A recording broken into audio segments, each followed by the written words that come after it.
Excellent, great, thank you. So thank you very much for having me. I'll begin by saying just how honored I am to, I'm Kate Laxer, of course, to be invited to reflect on themes from Hannah Moscovitch's upcoming play, Post-Democracy. Of course, to prepare, I've had the exclusive benefit of getting to read her play. So I should say, though, that this is actually a very unique experience for me in my work. Although I teach regularly and I present here and there to academic audiences, I've never actually presented to an audience in anticipation of a theatrical performance. So this is very exciting for me, and I'm truly honored to have an opportunity to speak about really important issues in relation to an artistic expression about these issues. And so I do hope, though, that you'll bear with me if I slip into an academic speech style at times. Hannah Moscovitch's play, Post-Democracy, is about the unfolding of a sex scandal in the midst of contract negotiations. A few of the key players include the CEO, who's the patriarch of one of the negotiating companies, the chief operating officer and VP, who's a distantly related cousin of the CEO, and the patriarch's daughter, the company's chief financial officer. And of course, I'll refrain from sharing the specifics of the scandal and any more of those involved. You should all see the play.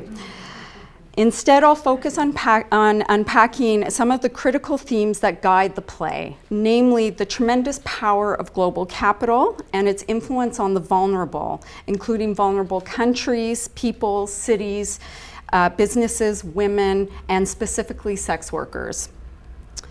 Related to the theme of global capital is patriarchal power.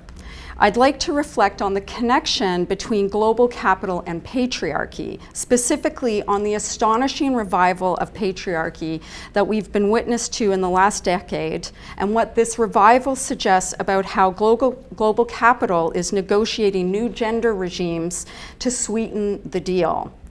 What do I mean by sweeten the deal?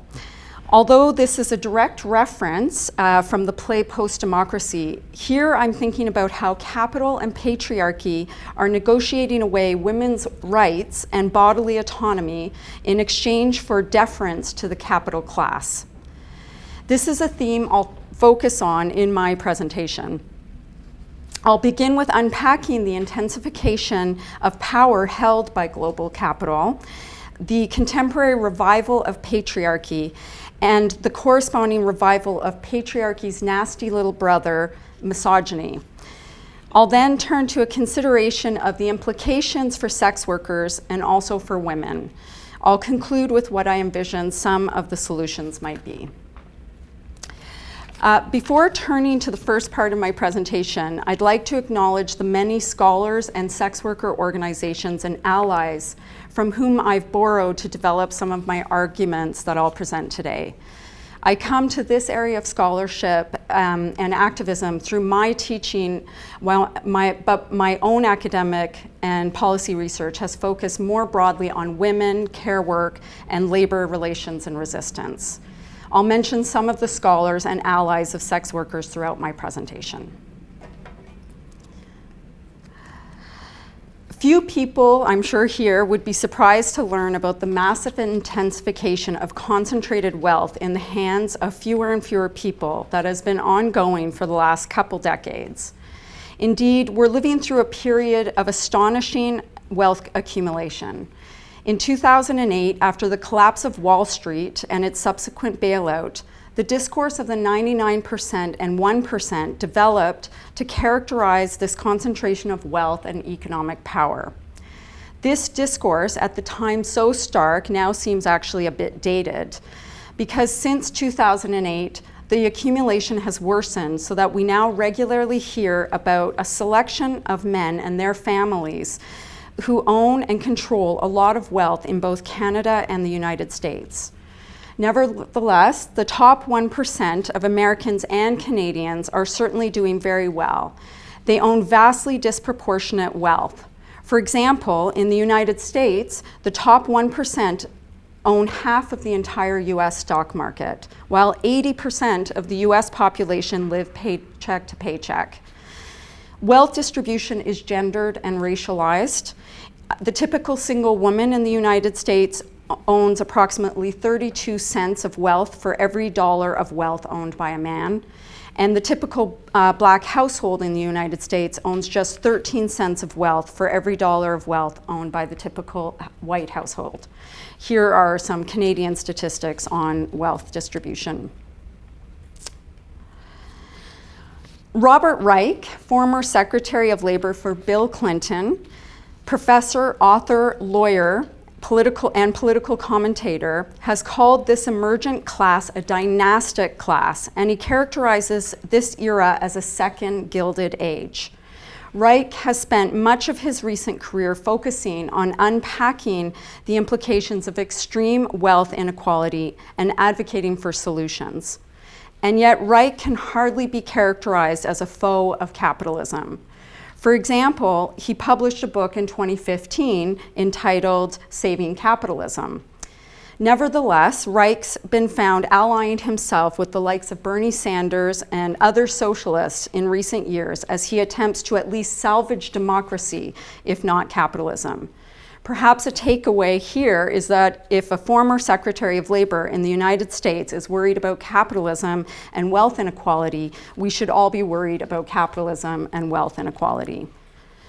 Reich, like thinkers on this side of the border, is concerned about the implications of concentrated wealth for our systems of democracy.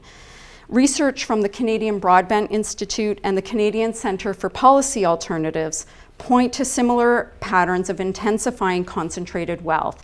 In both Canada and the United States, we are seeing the staggering ascent of the power of the capital class, a class led almost entirely by family patriarchs who are using their economic brawn to build and maintain political and institutional supremacy. A class led almost entirely by family patriarchs. This fact ought to be watched very closely, especially by all women and all those who have been targets of patriarchal dominance and abuse, including racialized, indigenous, gender non-conforming, and non-heterosexual peoples. I don't think the simultaneous rise of a patriarchal capital class and the parallel revival of patriarchy more broadly is an accident. As wealth has been concentrated in the hands of fewer and fewer men, we've witnessed the rise of a regressive iteration of patriarchal interests amongst the many, both men and women included. This revival of patriarchal politics is best encapsulated in the recent overturning on Friday, June 24th of this year of Roe v. Wade, the landmark legislation that made access to an abortion a federal right for our sisters to the South. We talk about remembering where we were when big events have transpired, and I wonder if folks here remember where you were when you heard that the US Supreme Court overturned Roe v. Wade. I was in a grocery parking lot and I screamed when I heard that this had happened. I suppose we all knew that the dreadful decision was coming, but when the decision to dismantle 50 years of legal protection for women landed, I fell into a shock. If I had any doubts before, I confirmed in that moment that I was most definitely bearing witness to a new era of totalitarian and regressive politics where the rights of women and many others were on the table to be negotiated. But negotiated for whom? In addition to the rise of concentrated wealth amongst a small capital class led by men, recent decades have seen the parallel rise of precarity and insecurity amongst the many, particularly amongst working classes. Men within these working classes have been disenfranchised. They've lost so much, their jobs, their homes, their status. Men in the United States have seen their wealth and health decline. For example, the US Centers for Disease Control and Prevention just reported last month that the US has experienced the steepest 2-year decline in life expectancy in a century. Partly fueled by the pandemic, The CDC reports that the decline is also related to pre-existing population vulnerabilities, such as the opioid crisis and heart disease. Is the control of women and women's bodies being exchanged to compensate for the humiliation that working class men have experienced in recent decades? I mentioned at the outset that patriarchy's nasty little brother, misogyny, is also making a comeback. Anyone who spends any time browsing social media or other online spaces will bear witness to the grotesque misogyny running rampant. How is this being internalized by the audiences of this material? Many of my students are fans of Jordan Peterson, Canadian psychologist and author who has become wildly popular through his book, 12 Rules for Life, and through his many videos on YouTube. Jordan Peterson advocates the return to many traditional conservative ideals, especially patriarchal heteronormative ideals. One idea he likes to share is the social enforcement of monogamy as a solution to male violence. I wonder if Jordan Peterson has ever heard of domestic violence. This context of rising inequality, fueled by the wealth concentration of the capital class and patriarchy, is the context that has brought forth Hannah Moscovitch's play, Post-Democracy. I remember reading somewhere when I was little that progress is not linear. Apparently, the educator Maria Montessori told this to an audience in 1946. Anyhow, after reading this, I remember preparing myself for some setbacks and disappointments. The world depicted in Post-Democracy, our world, is hardly a setback. Rather, it's a leap both backwards and forwards to a dystopian land where the patriarchal capital class can buy their way out of all accountability. This is a world where scandals involving basic human rights are quickly forgotten in favor of focus on the next contract deal. Scandals are only of concern insofar as they affect company shares. Keeping up moral appearances in this world is safeguarded for the capital class through acts of white savior impression management, grand gestures of benevolence where the capital class saves face with investment in vanity charity projects while deepening control over and dependency of their conquests. Among the many conquests of the patriarchal capital class are sex workers. How can we, in this context of extraordinary wealth concentration and intensifying patriarchal power, empower sex workers? I'll turn now to a consideration of types of sex work and the existing laws that regulate sex work and why these laws are so problematic. Of course, there are many types of sex work, including street, indoor, online, video, digitally based sex work. Online sex work saw a massive growth, for example, during the pandemic when workers were looking for ways to support themselves in the absence of regular income. All forms of sex work come with various benefits and risks, much like any type of work. But one particular risk that many sex workers face that is distinct from many other types of work is that most sex work is illegal across the globe. This unique context of illegal work puts sex workers at unique risk. Statistics on sex work and sex workers are hard to gather due to the illegality of the many forms of the work. Estimates suggest that the majority of sex workers are women, although there are sizable groups of male and gender non-conforming sex workers. Indeed, gender non-conforming people sometimes find refuge in sex work, as it can be one form of work where they can express their identity. Choices to enter sex work are complex, much like the choices to enter other types of work, although there are unique features to the complexity of those considering sex work. Stigma, discrimination, and illegality all make choosing to enter sex work a distinctive challenge.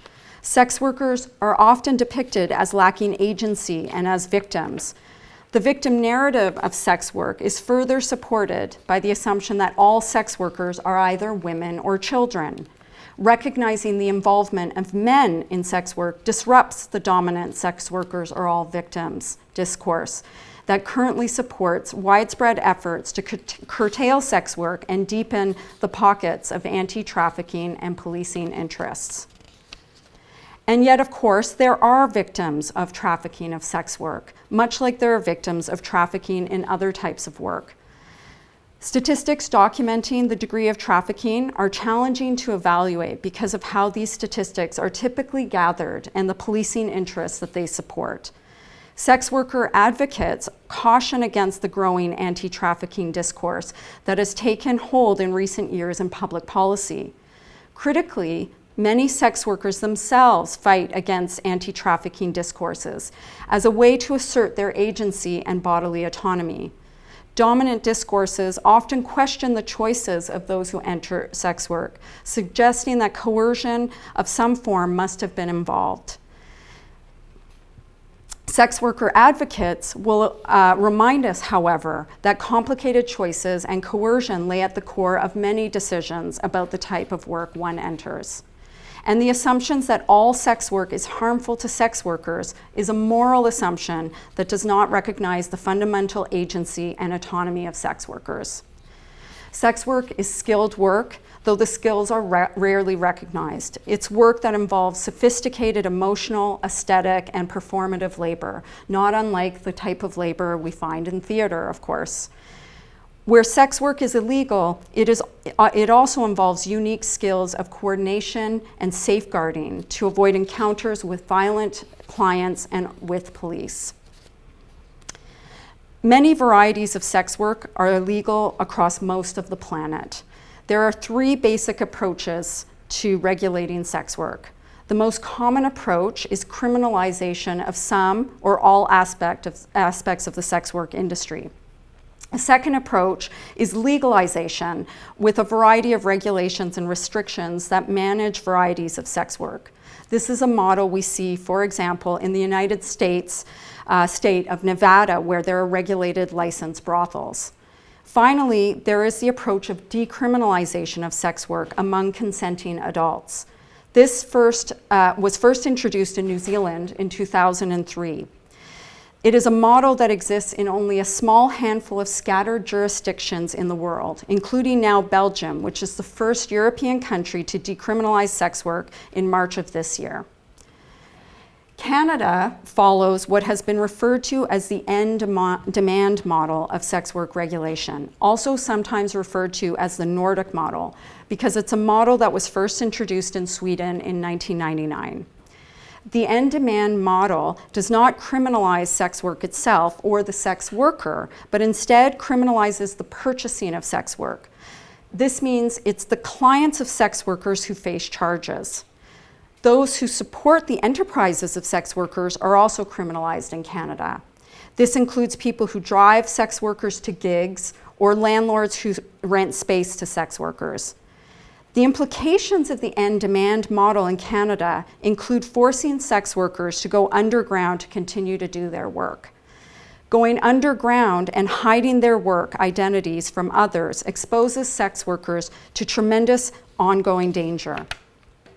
Take, for example, the 2020 murder of Marianne Levesque, a Montreal sex worker who was murdered by her client, who was out on day parole for his conviction of murdering his wife in 2004.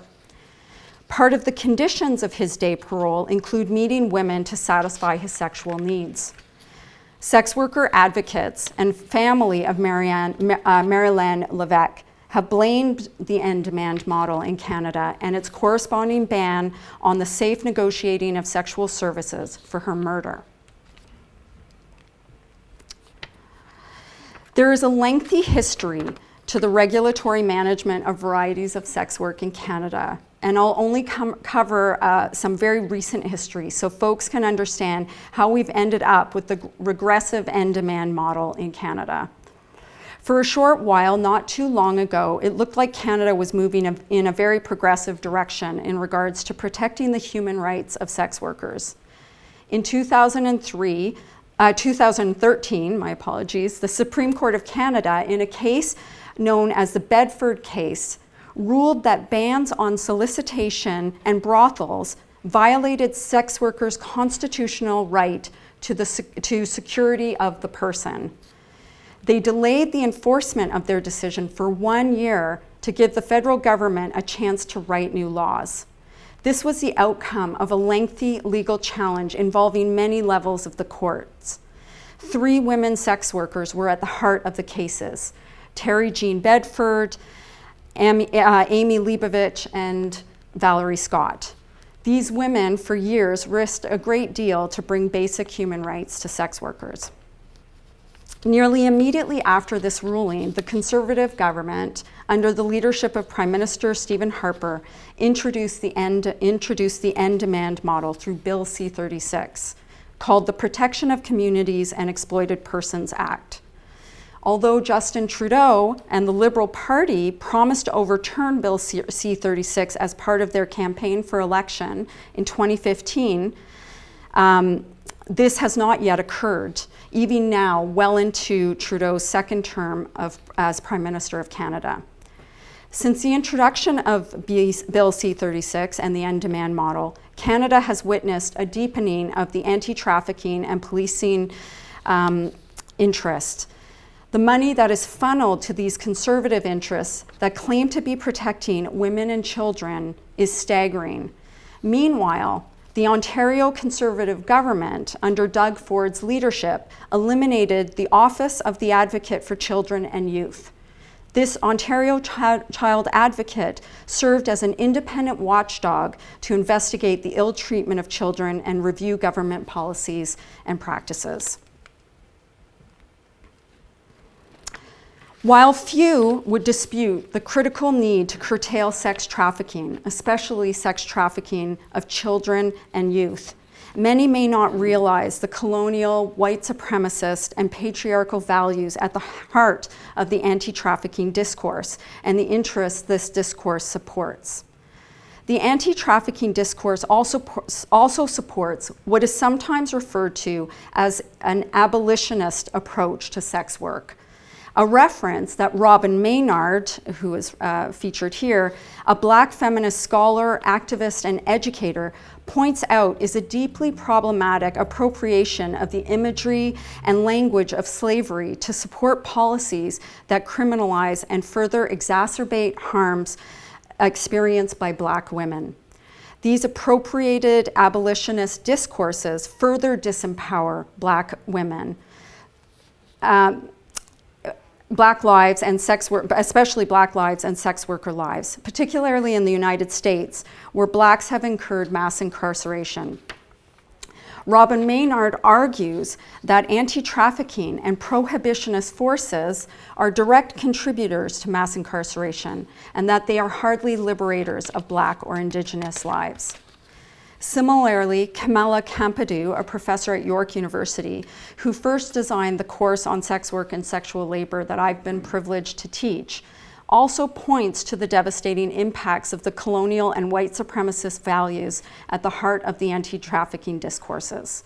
She and her colleagues point to systems that disempower and endanger sex workers across the globe.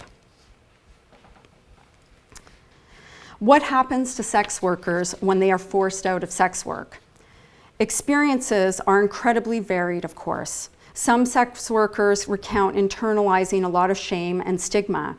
In Cambodia, where sex work is illegal, sex workers have been gathered up by police.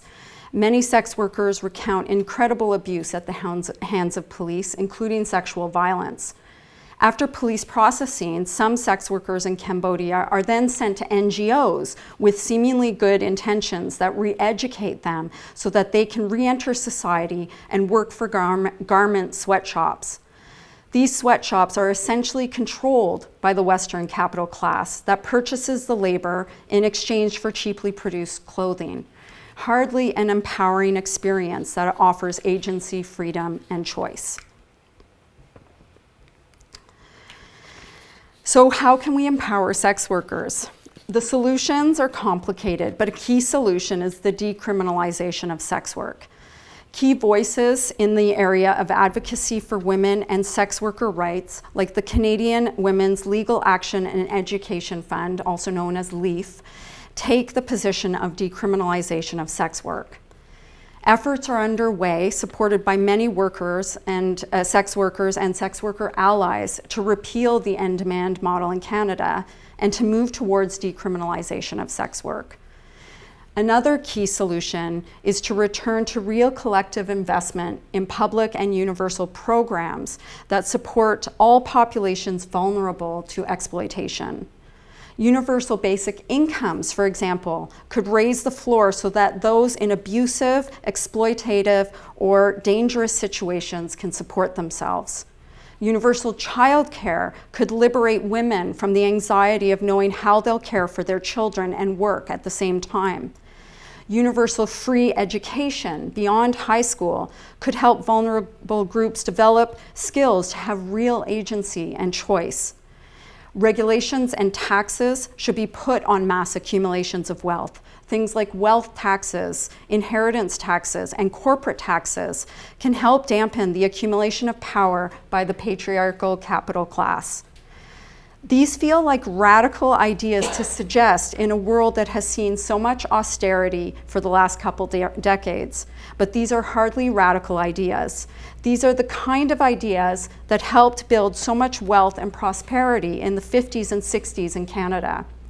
So many were left out of that wealth and prosperity in the 50s and 60s.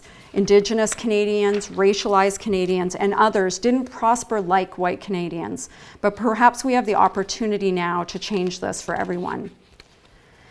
A paper just published by Canadian professors Dennis Raphael and Toba Bryant, who have spent their careers researching and writing about health inequities, argues how in nearly 30 years of research, they have seen almost no improvement to the quality and equitable distribution of the social determinants of health. Raphael and Bryant write about the enormous investment of time and money that has gone into their research that has demonstrated again and again the key solutions needed to address critical inequities. They suggest that we're now in a time where we must collectively consider new approaches beyond presenting rigorous research and evidence, something I do a lot, in order to ensure that policy changes needed are implemented. One approach Raphael and Bryant suggest is to consider the role of polemic, strong verbal or written expression, and how polemic approaches might have the ability to sway opinion towards real change. They point to evidence from social movements literature that emotions and affect can be crucial components of successful social and political outcomes. Theater is certainly one way to communicate in such a way as to impact emotions and affect.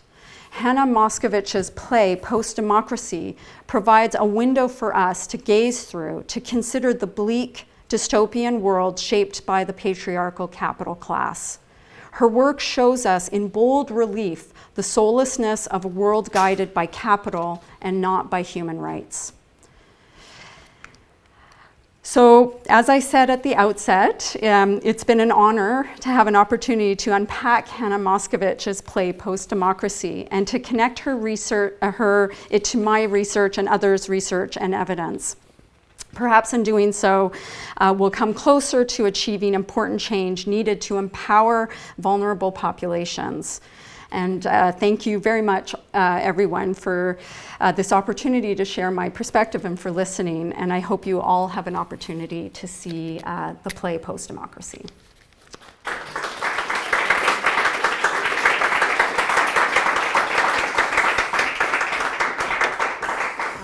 Yeah, does anyone have any questions? Yes?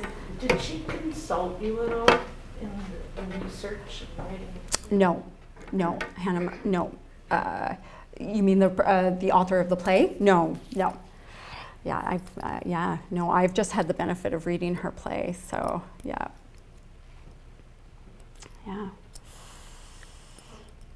Yes. Thank you very much for this really, really exciting talk. I guess I am trying to understand in terms of the anti-trafficking. I feel that is sort of counterintuitive. It feels like, well, how could trafficking possibly be good So can you help me understand a little bit about that? Yeah, well, I don't think anyone would think that trafficking is good. But I think what is being argued by many is that the anti-trafficking discourse is helping to support policing efforts in such a way that it's not actually helping the people who are caught up in trafficking. And so it's not seen as an, it's I think there would be a universal agreement that trafficking of sex workers is wrong. I think everyone would agree with that. But sex workers themselves and people, who have been caught up in trafficking, have seen that discourse appropriated in a way that isn't necessarily serving their interests.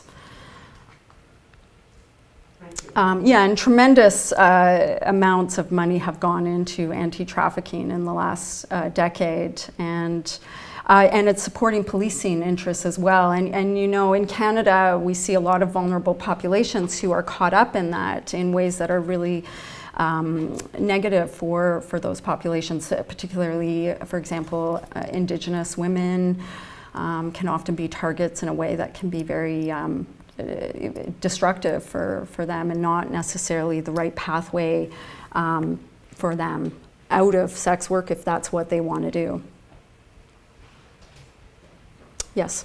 Actually, I had almost the same question. Yes. I was a bit puzzled because it did sound, in some ways, you say people are putting forward arguments, it was almost against anti-trafficking, but I understand when you use the example of Cambodia. Yeah. It's not the anti-trafficking. It's the next steps. If there are no next steps to help anybody, it's similar to all the millions that have been poured into anti-drugs, right? But what about the people who are involved in those trades, and what about the people who are hooked on the drugs? Yes, absolutely. Is that what? I think I mean, certainly that's what a lot of people in this area of scholarship would say, is exactly what you're saying, is that, of course, trafficking is a problem, and trafficking of sex workers and children and youth in sex work is a terrible problem. But that where people end up after may not necessarily be a better place. The example of Cambodia is just a really interesting one, where women or people caught up by police are subject to abuse and then re-educated to work in the garment industry for very, very low wages and for global capital. So you have to wonder about the kind of strange relationships going there. It is providing, oddly, that whole process, a source of inexpensive labor for global capital, and taking away the autonomy and agency of women who, whether people want to characterize it as choice, are involved in the sex trade in Cambodia. But I think, for sure, I think that most people in this area of scholarship who would take this position would argue for harm reduction approaches, much like you might see with drugs as well, is to move towards approaches of engaging sex workers and recognizing the autonomy and agency of sex workers in order to develop the kinds of solutions needed to empower sex workers or help sex workers do other forms of work if that's what they want to do. But the anti-trafficking discourse is helping to support the assumption that people are being trafficked all the time in sex work, and that's not actually the case. So that's part of the challenge. And yet, it's critically important to address trafficking of sex workers, and particularly sex workers who are minors. You know, it's critically important to address that. But there are kind of ironic or confusing partners in this. As I mentioned, the Ontario government removing our child protection advocate while simultaneously being sort of aligned with the interests that would support anti-trafficking. It seems a bit like a bit of a hypocrisy that would be happening, and so it's important to unpack that. And I think many people may not realize some of the interests behind anti-trafficking and how those interests should be examined and held accountable, actually, for making sure that people caught up in trafficking are treated in humane ways and recognizing their human rights. Yeah. Yes, yeah. The Netherlands has Yes. had legalised it for a long, long time, and you mentioned a couple of other countries, and that would certainly help with the trafficking problem. I always wonder why that hasn't been taken up by more countries, because it's been very, very successful, hasn't it? And the workers love it because they get all sorts of protections and everything. Why don't more countries adopt that path? You know, I think it's an interesting question. And the Netherlands, so that's an example of a context where it's a legalized context. And then the other context, and we do see that in pockets around the world where there are legalized forms of sex work. The other I mentioned was Nevada in the United States. That's an example where we see licensed brothels. And then the other approach would be decriminalization, which exists in New Zealand and has existed there since 2003. And in that context, the decriminalized context, that's also been a tremendously successful approach in New Zealand and has been recognized for, as you say, providing a lot of benefits and protections for sex workers in that context.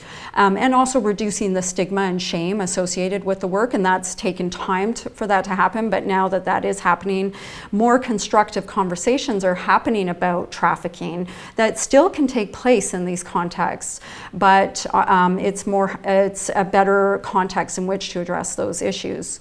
And in terms of the number of jurisdictions, so for the decriminalized, which most sex worker advocates and scholars, they would advocate not for legalization, but decriminalization, which is the approach in New Zealand.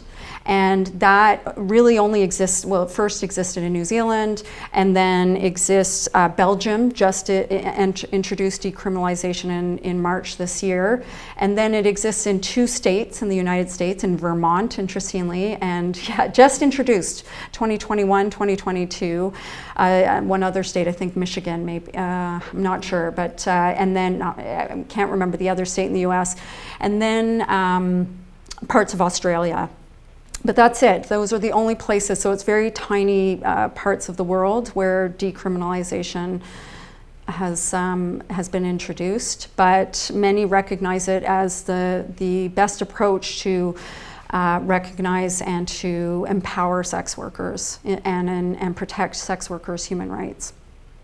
And it would have been the approach, certainly that was being pushed for by the 3 women who were behind the Bedford case that went to the Supreme Court in Canada. So we had this brief moment in Canada where the Supreme Court was upholding the human rights of sex workers, and then that was quickly overturned in a sense by the introduction of the end-demand model immediately after in 2014 by the Conservative government at the time.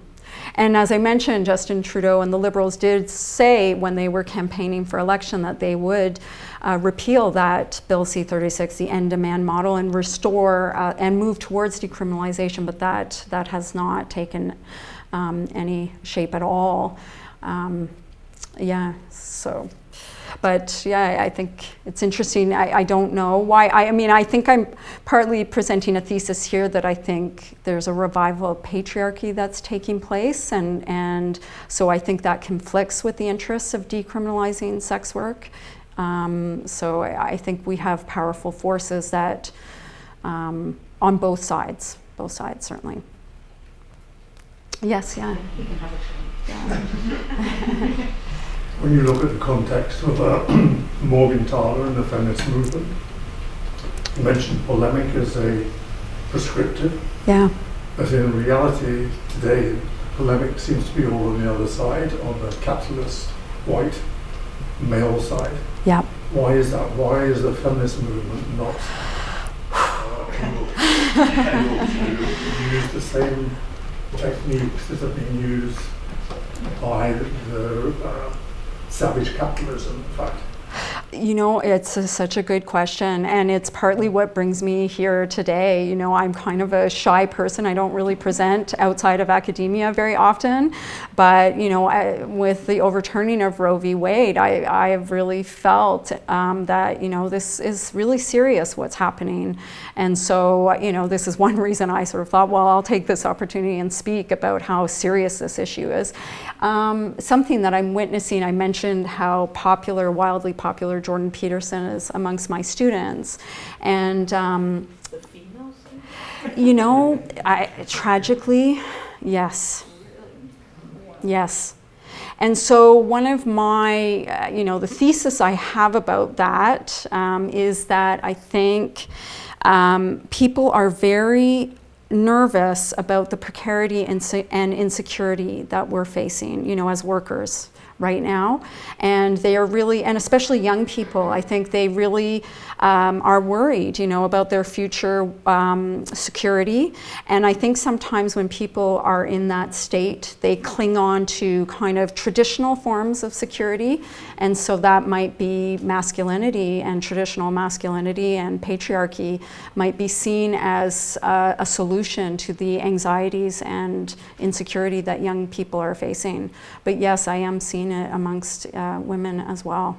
Yeah. Yes. When the Harper government introduced the Bill C-36, how did they couch it? And how did the House itself vote on it? Was it only a conservative? Oh, that's a good question. You know, in terms of the actual vote, I'm not sure what the full, but I do, I mean, of course it was supported. It was introduced by the Justice Minister at the time, and I don't know why I can't remember his name, but it was introduced, the name of it is the Protection of Communities and Exploited Persons Act. And a lot of these acts, you know, it's really important to read the acts and read the names of the acts. Often they'll mention women and children directly in the act, which sort of feeds into that discourse that all sex workers are women and children, and then feeds into the discourse that they're victims, because as I mentioned, it's hard to characterize men as victims. And of course there are men who are also in sex work. But you know, I think at the time the Conservative Party had a lot of power, and I think that maybe this was their chance to introduce that legislation immediately, you know, right at that moment, and thought this. But in terms of the actual votes in the House, I'm not sure. Who were they protecting? Yeah, well, I think they're, you know, in there from, you know, to give them the benefit of the doubt, if they think they're protecting women and children and communities and exploited people who are caught up in trafficking. I think that's who they feel are protected through this model, the end demand model. And of course, the end demand model doesn't, as I mentioned, criminalize sex work itself, the sex worker. It criminalizes the clients and then people who support sex workers in some way in their business. But that always still leads to people hiding what they do and to the tremendous risks as a consequence. That's well documented. I mean, I mentioned one, you know, the one case, the tragic case in Montreal, but many people in sex work won't come forward with any of the abuse that they face because they don't want to face the consequences, but they also don't want to jeopardize their relationships with clients as well. So, but what it means, of course, is that they can't do the sufficient research needed to vet their clients, you know, in advance. And that is a system, you know, that would be possible in a decriminalized context where it would be much more possible for sex workers to better control who their clients are, and also to work in spaces where they have people around them and they're not isolated. So, but yeah. Yes? I just looked it up. It yeah. was 154 conservative saying yay, 83 NDP saying nay, and 34 liberals saying nay on the third and final reading. Wow, okay. Yeah, thank you very much. Thanks for that. Yeah, thank you. Yeah. Yes, yeah. Mm-hmm. Yes. I have another question. When you were talking about the three women Yes. who, you know, put the forward, didn't they have because it's such a complex issue, didn't they have a lot of disparity between what they thought should be criminalised or decriminalised? And I think it took them a long while to come together to be able to take something forward. Is that right? Yeah, absolutely. You mean in terms of the effort that they kind of, so they were, actually it was a professor at York University who, and now I also have to remember the professor's name, who helped them with this legal challenge. Bruce Ryder? No, it's Alan. Alan Hutchinson. Yeah, is it Alan Hutchison? I might want to confirm that. I apologize that I, sometimes on the spot, my memory can, yeah, I mean, it was, and so they had, and I suspect he really dedicated himself to helping with this case. He's really a critical actor in this. And then I think certainly there are a number of ally organizations and sex worker organizations that would have also been supportive organizations through the process, but I hope I'm answering what you mean by in your question or what you were asking me. Yeah, I just think that they even had conflicting views. Oh, That did had yes, to be yeah, pulled together before they could take something. yeah. I'm sure. Yeah, absolutely. Yeah, absolutely. And Valerie Scott actually speaks and writes about it. Often writes about her own opinions and experiences as a sex worker. And you'll find other people out there, also sex workers, who will talk about their experiences, the evolution of their thinking as well. And those can be very interesting narratives to follow.